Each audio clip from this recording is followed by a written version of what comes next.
স্বরাষ্ট্র মন্ত্রণালয় বলেছে 15 জুলাই থেকে 8 আগস্ট পর্যন্ত সংগঠিত জুলাই গণঅভ্যুত্থানের ঘটনার জন্য কোনো মামলা, গ্রেপ্তার বা হয়রানি করা হবে না। স্বরাষ্ট্র মন্ত্রণালয়ের নির্দেশনার বিষয়টি স্ট্যাটাস আকারে ফেসবুকে দিয়েছেন উপদেষ্টা ডক্টর আসিফ নজরুল। আর এরপরই শুরু হয়েছে নতুন বিতর্ক। এই নির্দেশনার মাধ্যমে জুলাই আগস্টে পুলিশ সহ আন্দোলনের বিরোধী অবস্থানে থাকা ব্যক্তিদের হত্যার বৈধতা দেয়া হচ্ছে কিনা, বৈধতা দেয়া হলে দায় মুক্তির আইনি ভিত্তি কি তা নিয়ে প্রশ্ন উঠেছে। এমনকি 5ই আগস্ট শেখ হাসিনার পতন ঘটলেও এর পরের আরো 3 দিন কেন দায় মুক্তি দেওয়া হচ্ছে তা নিয়েও প্রশ্ন তুলেছেন অনেকে। সরকারের এমন নোটিশ জাতিসংঘের তদন্তে কোনো প্রভাব ফেলবে কিনা সে প্রশ্নও উঠেছে। চলুন যাওয়া যাক বিশ্লেষণে।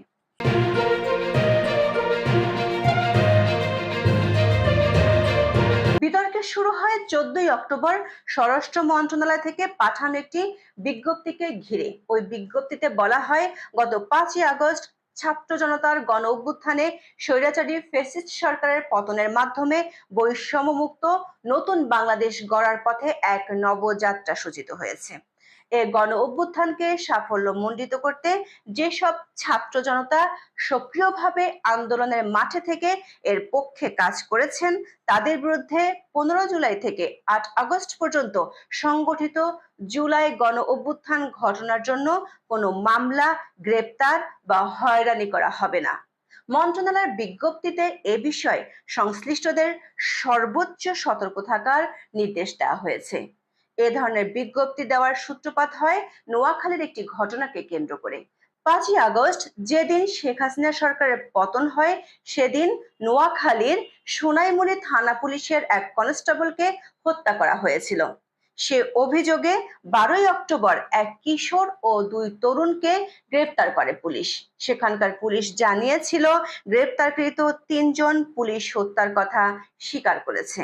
এরপর থেকে সামাজিক মাধ্যমে আন্দোলনের সাথে জড়িতদের গ্রেপ্তার করা হচ্ছে বলে অভিযোগ করেন অনেকেই।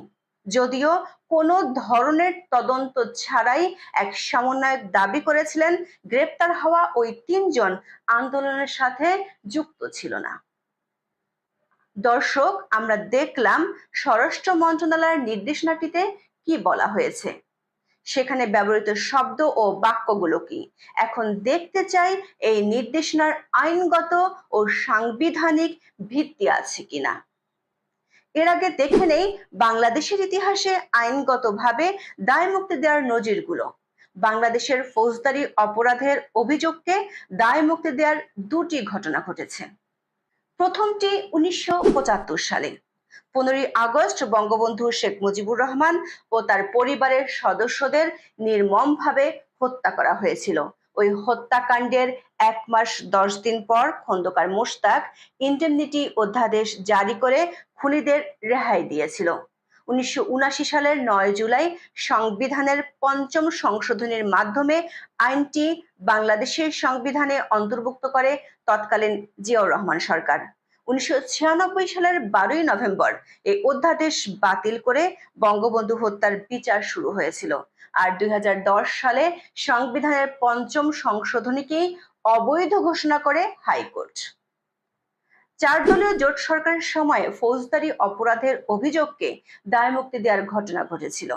2002 সালের 16ই অক্টোবর থেকে 2003 সালের 9 জানুয়ারি পর্যন্ত যৌথ বাহিনী অপারেশন ক্লিন হার্ট পরিচালনা করে। এই অপারেশনে মানবাধিকার লঙ্ঘনের বেশ কিছু অভিযোগ ওঠে। সেই অভিযানে নিরাপত্তা বাহিনীর হেফাজতে অন্তত 40 জনের মৃত্যু হয়েছিল। এই অভিযানে অংশ নেওয়া বাহিনীর সদস্যদের দায় মুক্তি দিয়ে সংসদে আইন পাশ করা হয়েছিল, তবে সেটিও টেকেনি আদালতে। 2015 সালের নভেম্বরে হাইকোর্ট একে অবৈধ ঘোষণা করে বাতিল করে দেয়, কিন্তু কোনো সরকারই সেই দায় মুক্তির আদেশ আর বাতিল করেনি। ছাড়াও সংসদে আইন করে আরেকটি ক্ষেত্রে দায় মুক্তি দেওয়ার ঘটনা আছে।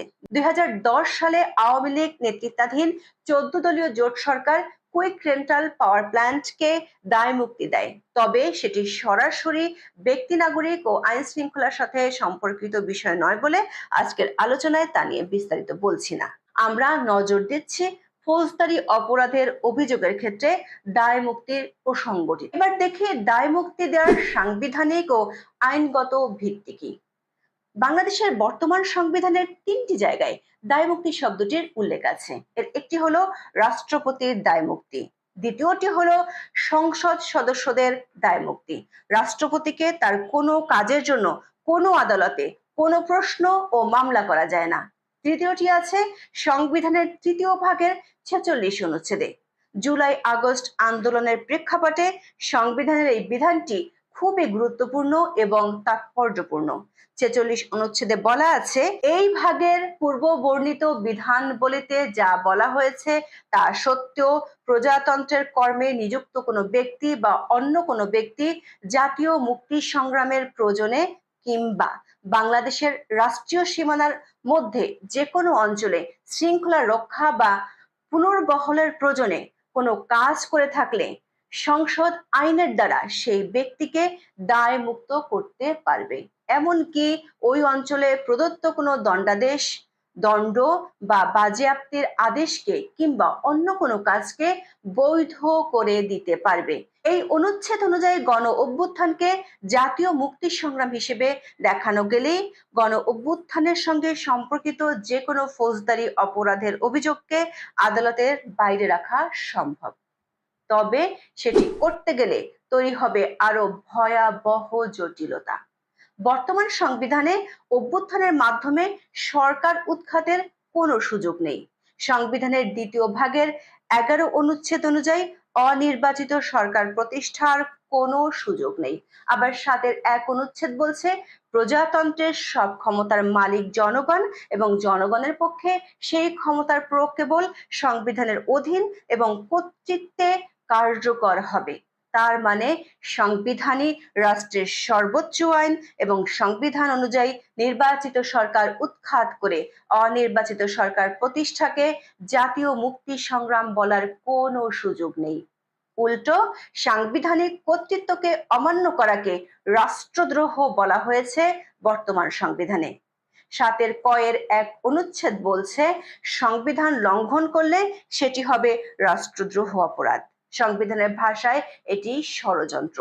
সংবিধানের এই অনুচ্ছেদে পরিষ্কার করছে, নির্বাচিত সরকার বিষয়ক সাংবিধানিক বিধান অগ্রাহ্য করাকে জাতীয় মুক্তি সংগ্রাম হিসেবে দেখানো অসম্ভব এবং এ ধরনের যে কোনো কাজ রাষ্ট্রদ্রোহের শামিল। এবার আসি আরেকটি দিকে। কোনো বিষয়ে দায় মুক্তি দিতে হলেও সেটি অনুমোদন হতে হবে সংসদে, আর সংসদ কার্যকর না থাকলে অধ্যাদেশ জারি করার ক্ষমতা একমাত্র রাষ্ট্রপতির। এ বিষয়ে পরিষ্কার করা হয়েছে সংবিধানের 93 অনুচ্ছেদে। সেখানে বলা হয়েছে, সংসদ ভেঙে গেলে কোনো সময় রাষ্ট্রপতির কাছে যদি প্রয়োজন মনে হয় তাহলে তিনি অধ্যাদেশ জারি করতে পারেন। তবে সেই অধ্যাদেশেও এমন কোনো বিধান করা যাবে না যা সংবিধানের সাথে সাংঘর্ষিক। এমনকি সংবিধানের কোনো বিধান বদল বা রদ করা যাবে না। তার মানে স্বরাষ্ট্র মন্ত্রণালয় যে নির্দেশনা দিয়েছে সেটি দেওয়ার কোনো ধরনের এখতিয়ার তাদের নেই। এটি কেবল রাষ্ট্রপতির অধ্যাদেশ জারির মাধ্যমে হতে পারত।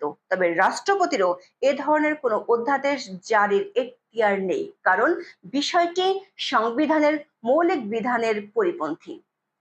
সংবিধান অনুযায়ী রাষ্ট্রের যে কোনো নাগরিক আদালতে বিচার প্রার্থনার অধিকার রাখেন। সংবিধানের 3য় ভাগে এই অধিকারকে নাগরিকদের মৌলিক অধিকার হিসেবে স্বীকৃতি দেওয়া হয়েছে।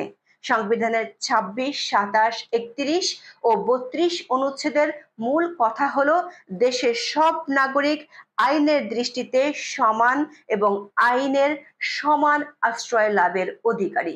26 অনুচ্ছেদ বলছে, আপনার আমার অধিকার খর্ব করতে পারে এমন কোনো বিধান রাষ্ট্র প্রয়োগ করতে পারবে না। তার মানে হলো, রাষ্ট্রের যে কোনো নাগরিকের আদালতে যাওয়ার এখতিয়ার সাংবিধানিকভাবে স্বীকৃত। আরো জটিলতা আছে। দর্শক, শুরুতে আমরা বলেছিলাম নারায়ণগঞ্জে ৩ জনকে গ্রেপ্তারের ঘটনার পর স্বরাষ্ট্র মন্ত্রণালয় নির্দেশনা জারি করেছে, যেটি নিয়ে বিতর্ক দেখা দিয়েছে। কিন্তু আমাদের অনুসন্ধান বলছে এমন মামলা আগস্ট মাস থেকে বেশ কয়েক